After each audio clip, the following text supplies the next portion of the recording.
నమస్కారం ఘంటారావానికి స్వాగతం. ముందుగా ప్రధాన అంశాలు. రాష్ట్రంలో 1,64,00,000 మంది బీసీలు. మంత్రివర్గ ఉపసంఘానికి సమగ్ర కుటుంబ సర్వే నివేదిక.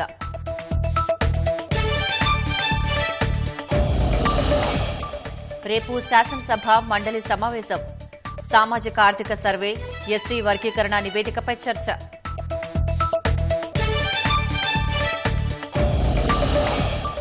ఈ నెల 15 లోపు పంచాయతీ ఎన్నికలకు షెడ్యూల్. పేదల న్యాయానికి కట్టుబడి ఉన్నామన్న మంత్రి పొంగులేటి.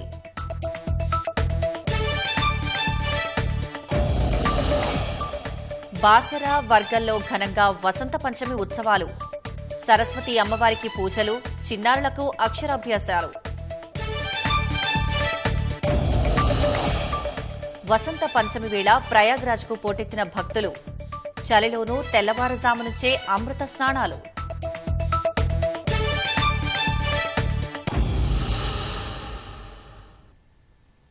సిద్దిపేట జిల్లా వర్గల్ సరస్వతి ఆలయంలో వసంత పంచమి వేడుకలు ప్రారంభమయ్యాయి.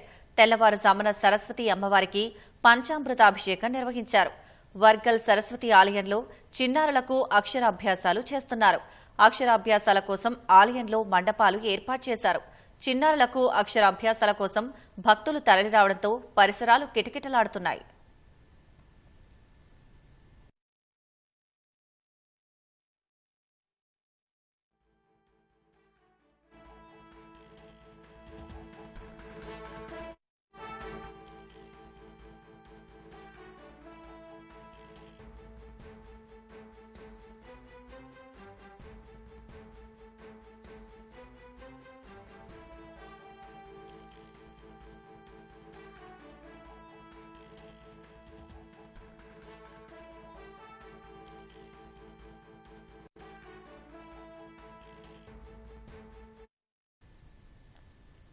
సిద్దిపేట జిల్లా వర్గల్ సరస్వతి ఆలయంలో వసంత పంచమి వేడుకలు ప్రారంభమయ్యాయి. తెల్లవారుజామున సరస్వతి అమ్మవారికి పంచామృతాభిషేకం నిర్వహించారు. వర్గల్ సరస్వతి ఆలయంలో చిన్నారులకు అక్షరాభ్యాసాలు చేస్తున్నారు. అక్షరాభ్యాసాల కోసం ఆలయంలో మండపాలు ఏర్పాటు చేశారు. చిన్నారులకు అక్షరాభ్యాసాల కోసం భక్తులు తరలిరావడంతో పరిసరాలు కిటకిటలాడుతున్నాయి.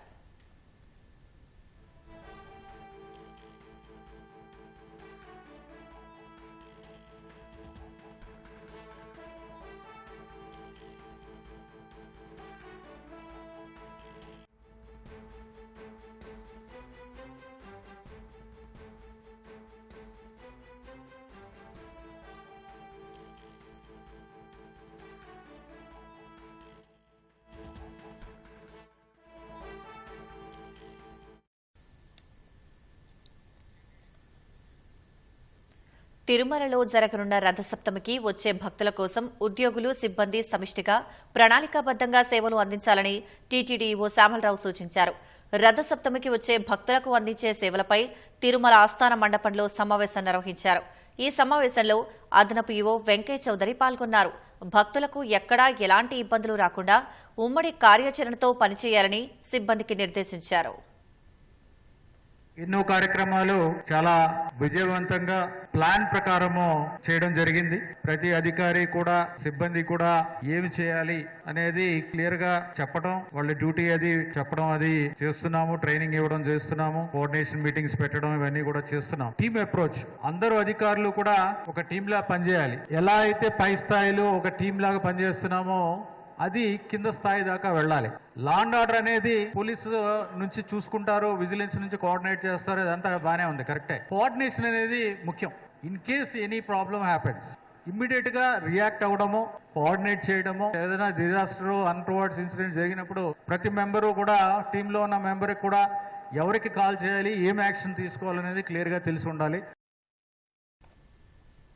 శ్రీకాకుళం జిల్లా అరసవెల్లి సూర్యనారాయణ స్వామి దేవాలయంలో రథసప్తమి వేడుకలు వైభవంగా ప్రారంభమయ్యాయి. 3 రోజుల వేడుకల్లో భాగంగా నిర్వహించిన శోభాయాత్ర కోలాహలంగా సాగింది. ఆర్ట్స్ కళాశాల నుంచి ప్రారంభమైన యాత్ర ప్రధాన కూడళ్ల మీదుగా సూర్యనారాయణ స్వామి దేవాలయం వరకు సాగింది. ఈ యాత్రలో ఎమ్మెల్యే గొండు శంకర్తో పాటు మంత్రి అచ్చెన్నాయుడు సతీ సమేతంగా పాల్గొన్నారు. యాత్రలో చేసిన కోలాటం, తప్పెటగుళ్లు, ధింస, కోయ నృత్యం, కొమ్ము నృత్యం, బిందెల డాన్స్ ప్రత్యేక ఆకర్షణగా నిలిచాయి. సూర్యనారాయణ శోభాయాత్రలో ఇంద్రకీలాద్రి దుర్గా మల్లేశ్వర స్వామి, కాణిపాకం వినాయకుడు, ద్వారకా తిరుమల వెంకటేశ్వర స్వామి, రామతీర్థం రామస్వామి దేవస్థానాల శోభాయాత్రలు పాల్గొన్నాయి. మరోవైపు ఈ వేడుకల సందర్భంగా ప్రభుత్వం ఏర్పాటు చేసిన హెలికాప్టర్ ప్రత్యేక ఆకర్షణగా నిలిచింది. 1800 టికెట్తో 8 నిమిషాల పాటు ఆకాశంలో విహరించేలా ఏర్పాటు చేసిన ఈ హెలికాప్టర్ని ఎక్కేందుకు జనం ఆసక్తి కనబరిచారు.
వసంత పంచమి సందర్భంగా ప్రయాగ్రాజ్ భక్తజన సంద్రమైంది.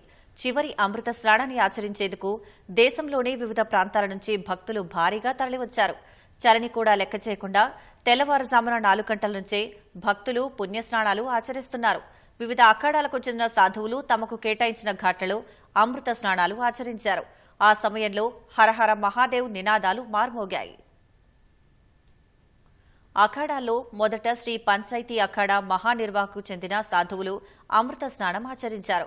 ఆ తర్వాత వివిధ అఖాడాలకు చెందిన సన్యాసులు అమృత స్నానం చేశారు. త్రివేణి సంగమం ప్రాంతానికి చేరుకునే ముందు సన్యాసులు గుర్రాలపై ర్యాలీగా తరలివచ్చారు. వారి మార్గంలోకి సాధారణ భక్తులు చొరబడకుండా ఉండేందుకు పోలీసులు 2 వైపులా బారికేడ్లు ఏర్పాటు చేశారు. అమృత స్నానం ఆచరించే సమయంలో సాధువులు, సన్యాసులు హరహర మహాదేవ్ అని నినదించారు.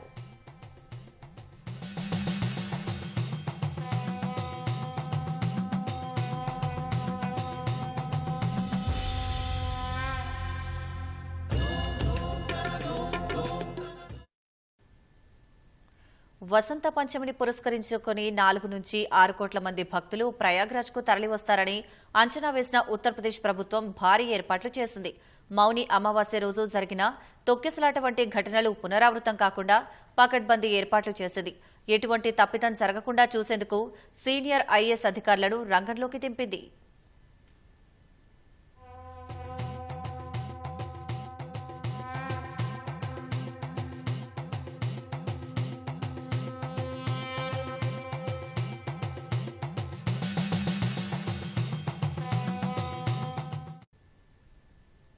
మహాకుంభమేళాలో అమృత స్నానం అత్యంత పవిత్రంగా భావిస్తారు. త్రివేణి సంగమంలో స్నానం చేస్తే పాపాలు పోవటమే కాకుండా మోక్షానికి మార్గం లభిస్తుందని విశ్వసిస్తారు. అఖిల భువన చైతన్య ప్రసారం కాలగమన సత్కారణ ధీరం తం నమామి గ్రహనాయక సూర్యం అమృత కిరణ రసరమ్య ప్రవాహం లలిత లలిత లావణ్య లలామం అధిత మహిత మాధుర్య మనోజ్ఞం తం నమామి సాంద్రోదయ చంద్రం. మొత్తం 3 అమృత స్నానాల్లో ఇప్పటికే 2 ముగిశాయి. వసంత పంచమి సందర్భంగా చివరి సాహి స్నాన్ జరుగుతోంది. 3 అమృత స్నానాలే కాకుండా మరో 3 ప్రధాన స్నానాలు జరగనున్నాయి. అందులో ఒకటి జనవరి 13న పుష్య పూర్ణిమ స్నానం పూర్తి కాగా ఈ నెల 12న మాఘ పూర్ణిమ, 26న మహాశివరాత్రి పుణ్య స్నానాలు జరగాల్సి ఉంది. బడుగు బలహీన వర్గాల అభ్యున్నతికి చేపట్టిన సమగ్ర కుటుంబ సర్వే నివేదికలో బీసీ జనాభా 46.25%గా లెక్క తేలింది. ఎస్సీలు 17.43%, ఎస్టీలు 10.45%, ఓసీలు 15.79% మంది ఉన్నారు. రాష్ట్ర ప్రభుత్వం చేపట్టిన సామాజిక, ఆర్థిక, విద్య, ఉపాధి, రాజకీయ కుల సర్వేలో ఈ విషయాలు వెల్లడయ్యాయి. రాష్ట్రంలో సమగ్ర సామాజిక న్యాయం చేసేందుకు చారిత్రక అడుగుపడిందని మంత్రులు వ్యాఖ్యానించారు.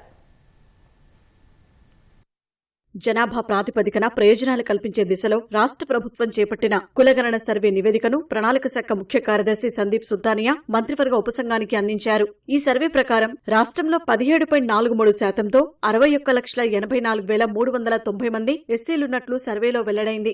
10.45%తో 37,05,929 మంది ఎస్టీలు ఉన్నట్లు తేలింది. రాష్ట్రంలోని అత్యధికంగా 1,64,09,179 మంది బీసీలు ఉన్నట్లు కులగణన సర్వే వెల్లడించింది. బీసీలు 46.25%గా ఉన్నట్లు కులగణన ద్వారా తేటతెల్లమైంది. ముస్లిం మైనారిటీ బీసీల జనాభా 10.08%తో 35,76,588 మంది ఉన్నట్లు తేల్చింది. ముస్లిం బీసీలని కలుపుకుంటే మొత్తం బీసీల జనాభా 56.33% ఉన్నట్లు నివేదికలో పొందుపరిచారు. సామాజిక, ఆర్థిక కులగణన కోసం సమగ్ర కుటుంబ సర్వే చేయాలని నిర్ణయించిన ఏడాదిలోగా పూర్తి నివేదికను సిద్ధం చేశామని మంత్రులు ఉత్తమ్ కుమార్ రెడ్డి, సీతక్క, పొన్నం ప్రభాకర్, దామోదర్ రాజనరసింహ తెలిపారు. రాష్ట్రంలోని అన్ని వర్గాల ప్రజలు, పేదలకు న్యాయం జరుగుతుందన్న అమాత్యులు ఈ సర్వే నివేదిక డేటా ఆధారంగా పేదలకు సంక్షేమ పథకాలు, రాజకీయాలు, విద్య తదితర రంగాల్లో అవకాశాలు కల్పిస్తామని వెల్లడించారు. మొన్నటి ఎన్నికల సమయంలో కాంగ్రెస్ పార్టీ అగ్రనేత రాహుల్ గాంధీ ప్రజలకు ఇచ్చిన హామీని అమలు చేస్తూ చారిత్రక నిర్ణయంతో కులగణన చేసిందని మంత్రులు పేర్కొన్నారు. సామాజిక న్యాయం సాధించడంలో ఒక గొప్ప ముందడుగని చెప్పి నేను మరోమారు మనవి చేస్తున్నాను. ఇది నిజంగా మనం అందరం కూడా తెలంగాణలో ప్రతి పౌరుడు హర్షించదగ్గ విషయం. మరి స్వతంత్ర భారతదేశంలో ఇంత కాంప్రహెన్సివ్, ఇంత ఇంక్లూజివ్ సర్వే ఏనాడు జరగలేదు. 4 ఫిబ్రవరి 2024లో కేబినెట్ తీర్మానం చేసినాము.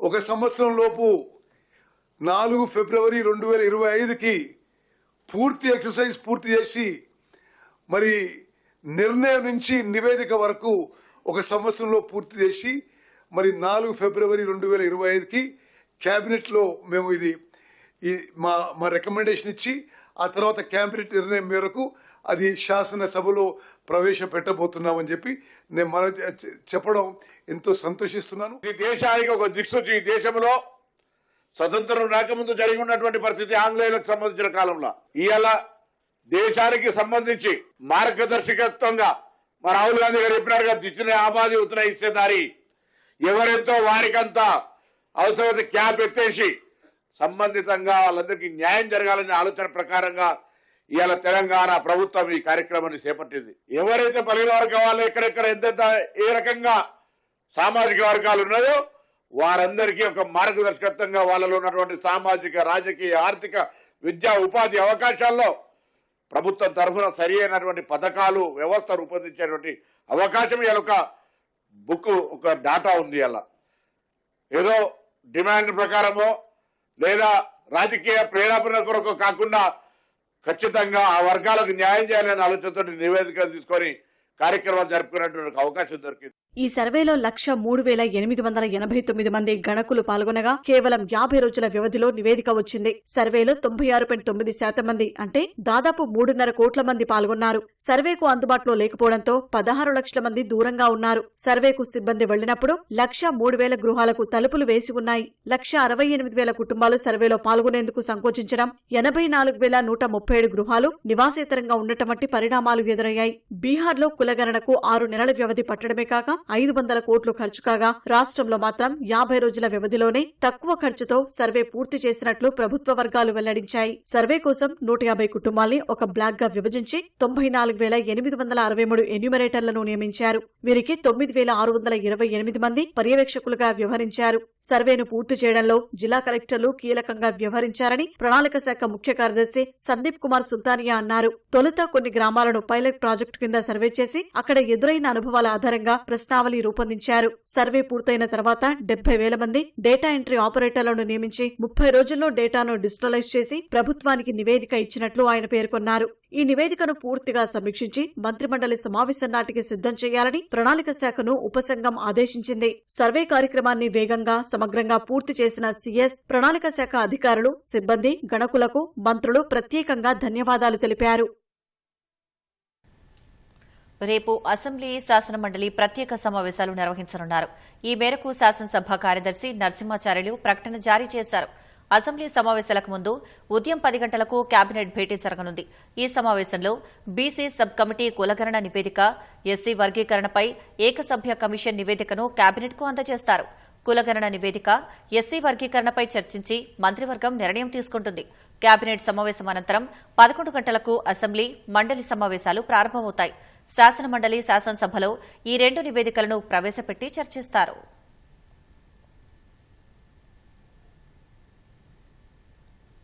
ఈ నెల 15 లోపు సర్పంచ్ ఎన్నికలకు షెడ్యూల్ వెలువడే అవకాశం ఉందని మంత్రి పొంగులేటి శ్రీనివాసరెడ్డి తెలిపారు.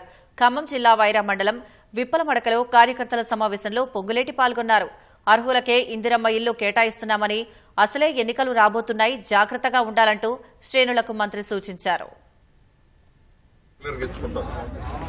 లాస్ట్ దాకా కూడా ఉన్నోళ్ళు లాస్ట్ లో ముందు తొందరపడి కడితే లేని వాళ్ళకి ఇవ్వకుండా ఉన్న వాళ్ళు కట్టుకుంటే చెడ్డ పేరు వస్తుంది. అది చూసుకొని ఎమ్మెల్యే గారు మీరు కోఆర్డినేట్ చేసుకుంటే మనకు అధికారం ఉందని నేను ఎమ్మెల్యే గారు టిక్కు పెట్టినాం అనుకో, మనకి మీకు రాజకీయంగా నష్టం జరుగుతుంది. ఎన్నికలు వస్తున్నాయి. ఈ 15 రాష్ట్రంలో జీఎస్టీ ఆదాయం క్రమంగా పెరుగుతోంది. జనవరిలో ఏకంగా 17% వృద్ధి నమోదైంది. పెట్రోల్ అమ్మకాలపై 9% వ్యాట్ పెరగగా, మద్యం అమ్మకాలపై వ్యాట్ రాబడి 7% తగ్గింది. 10 నెలల కాలంలో జీఎస్టీ, వ్యాట్, వృత్తి పన్నులు కలిసి వాణిజ్య పన్నుల శాఖ ఆదాయం 62,858 కోట్లు కాగా సగటున 9% వృద్ధి కనిపించింది. రాష్ట్ర వాణిజ్య పన్నుల శాఖ రాబడి పెరుగుతోంది. జీఎస్టీ, వ్యాట్ ఆదాయాలు ఏటికేడు పెరుగుదల నమోదవుతూ ప్రజా సంక్షేమం, అభివృద్ధి కార్యక్రమాలకు దోహదం చేస్తోంది. 2024-25 ఆర్థిక ఏడాదిలో ఏప్రిల్ నుంచి జనవరి వరకు 10 నెలల్లో 62,858 కోట్ల మేర ఆదాయం ప్రభుత్వ ఖజానాకు చేరింది. గత ఆర్థిక ఏడాదిలో వచ్చిన 57,727 కోట్లతో పోలిస్తే 5,131 కోట్లు రాబడి వచ్చింది. గతేడాదితో పోలిస్తే ఈ ఏడు గడిచిన 10 నెలల్లో జీఎస్టీ రెవెన్యూ 35,432 కోట్లు వచ్చి సగటున 11% పెరుగుదలగా నమోదైంది. పెట్రోల్, డీజిల్, మద్యం విక్రయాల్లోనూ సగటున 7% పెరుగుదల కనిపించింది. గతేడాది డిసెంబర్లో వచ్చిన ఆదాయం కన్నా ఈ జనవరిలో అదనంగా జీఎస్టీ రాబడి 569 కోట్లు రావడంతో పాటు 17% వృద్ధి కనబర్చినట్లు గణాంకాల ద్వారా తెలుస్తోంది. వ్యాపారులపై పర్యవేక్షణ పెంపు, జీఎస్టీ రిటర్న్లు దాఖలుపై దృష్టి, పాత బకాయిల వసూళ్లపై ప్రత్యేక దృష్టి సారించడం లాంటి చర్యలతో జీఎస్టీ ఆదాయం పెరిగినట్లు వాణిజ్య పన్నుల శాఖ అధికారులు చెబుతున్నారు. గతేడాది జనవరిలో పెట్రోల్ అమ్మకాలపై వ్యాట్ రాబడి 119 కోట్లు అధికంగా వచ్చి 9% వృద్ధి నమోదైంది. జనవరిలో మద్యం అమ్మకాలపై వ్యాట్ రాబడి గతేడాదితో పోలిస్తే 94 కోట్ల ఆదాయం క్షీణించింది. పెట్రోల్, డీజిల్ అమ్మకాలపైన ఆదాయం 9% పెరుగుదలకే పరిమితమైంది.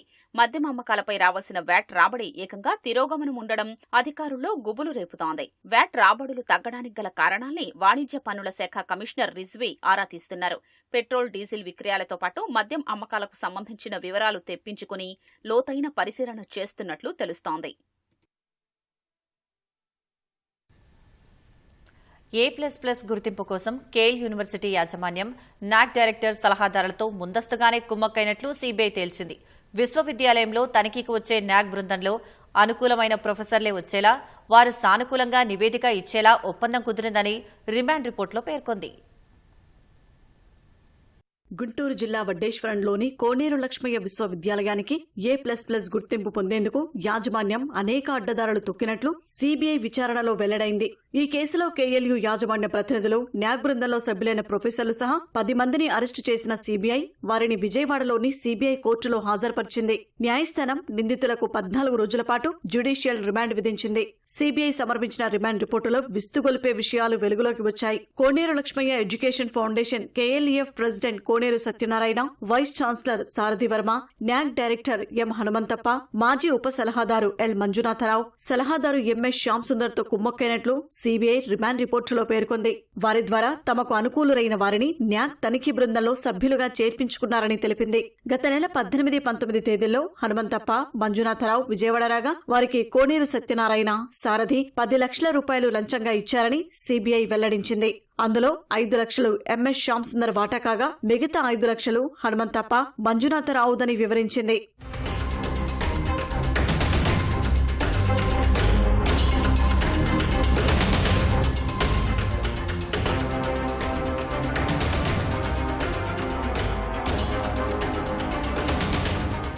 కేఎల్ఈఎఫ్ వైస్ ప్రెసిడెంట్ కోనేరు రాజాహరీన్, హైదరాబాద్ క్యాంపస్ డైరెక్టర్ ఏ రామకృష్ణ గత నెల 25న న్యాక్ తనిఖీ బృందం సభ్య సమన్వయకర్త రాజీవ్ సిజారియాను ఢిల్లీలో కలిశారని సిబిఐ రిమాండ్ రిపోర్టులో పేర్కొంది. ఆ సమయంలో రాజీవ్ సిజారియా 1,50,00,000 లంచం ఇవ్వాలని డిమాండ్ చేసినట్లు తెలిపింది. చర్చల అనంతరం ఒక్కో సభ్యుడికి 3 లక్షలు, ఒక ల్యాప్టాప్, తనిఖీ బృందం చైర్మన్ సమరేంద్రనాథ్ సాహు రాజీవ్ సిజారియాకు 10 లక్షల చొప్పున చెల్లించేలా అంగీకారం కుదిరినట్లు సిబిఐ వివరించింది. కేఎల్ఈఎఫ్ యాజమాన్యం ప్రతినిధులు వివిధ సందర్భాల్లో లంచం సొమ్మును ముట్టజెప్పారని వెల్లడించింది.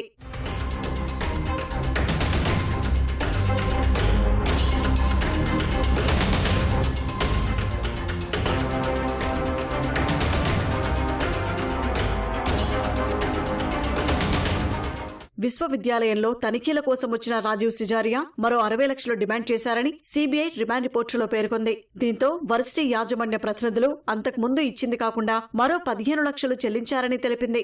లంచం సొమ్ములో 75% బంగారం రూపంలో ఇవ్వాలని చైర్మన్ సమరేంద్రనాథ్ సాహు అడగ్గా అలా మార్చి ఇచ్చారని స్పష్టం చేసింది. కోనేరు లక్ష్మయ్య ఎడ్యుకేషన్ ఫౌండేషన్ కేఎల్ఈఎఫ్ ప్రెసిడెంట్ కోనేరు సత్యనారాయణ శనివారం రాత్రి అనారోగ్యంతో విజయవాడలోని ఓ కార్పొరేట్ ఆసుపత్రిలో చేరారు. కేంద్ర బడ్జెట్లో రాష్ట్రానికి జరిగిన అన్యాయాన్ని కేంద్ర మంత్రులు సంజయ్, కిషన్ రెడ్డి గుర్తించడం లేదా అని కాంగ్రెస్ ప్రశ్నించింది. న్యాయబద్దంగా తెలంగాణకు రావాల్సిన నిధులపై కేంద్రానికి సీఎం రేవంత్ రెడ్డి మొరపెట్టుకున్నా మొండిచేయి చూపారని ఎంపీ చామల కిరణ్ కుమార్ రెడ్డి మండిపడ్డారు. కొత్తగా ఏర్పడిన మున్సిపాలిటీలకు సైతం ఎలాంటి గ్రాంట్స్ అందించలేదని ఆయన ఆక్షేపించారు. విభజన హామీల అమలులోనూ కేంద్రం తాత్సారం చేస్తోందని చామల ఆరోపించారు. రాష్ట్ర అభివృద్ది కోసం 1,60 కోట్లు అడిగినా పైసా నిధులు కేటాయించకపోవడం శోచనీయమన్నారు. మున్సిపాలిటీలకు పేరుకు గ్రామ పంచాయతీలు మున్సిపాలిటీలు చేసుకోగలిగినామే కానీ ఆ మున్సిపాలిటీలలో మున్సిపాలిటీ స్థాయి ఖర్చు పెట్టేటువంటి పరిస్థితి లేకపోవడానికి కారణం ఏంటంటే మనం 60% సెంట్రల్ గవర్నమెంట్ గ్రాంట్ తెచ్చుకోకపోవడం. సరే 10 సంవత్సరాల నుంచి కేసీఆర్ గారికి అటు నరేంద్ర మోడీ గారికి మధ్యన సఖ్యత బాలేదు. నరేంద్ర మోడీ గారు కేసీఆర్ గారికి ఏ రోజు ఇంపార్టెన్స్ ఇవ్వలేదు, ప్రోటోకాల్ ప్రకారం రిసీవ్ చేసుకోలేదు. ఇవన్నీ ముచ్చట చెప్పుకుంటూ వచ్చారు బీజేపీ వాళ్ళు. కానీ రేవంత్ రెడ్డి గారు కేవలం మన రాష్ట్రం మంచి కోసం, మన రాష్ట్రానికి ఈ సంవత్సరమైన ఈ బడ్జెట్ లోనైనా న్యాయం జరుగుతుందన్న ఉద్దేశంతో మొత్తం మీద 57 అంశాల మీద రేవంత్ రెడ్డి గారు రాష్ట్రానికి రావాల్సిన నిధుల గురించి వాళ్ళని అడగడం జరిగింది. మనం చిన్న రాష్ట్రమైన 5% మన పార్టిసిపేషన్ ఈ రోజు ట్యాక్స్ రూపంలో సెంట్రల్ గవర్నమెంట్ బడ్జెట్ కి మన జీడీపీ మనం చేదోడుకున్నాం. నిర్మలా సీతారామన్ గారు బడ్జెట్ పెట్టినట్లేదు, ఎన్నికలలో హామీలు ఇచ్చినట్టుంది.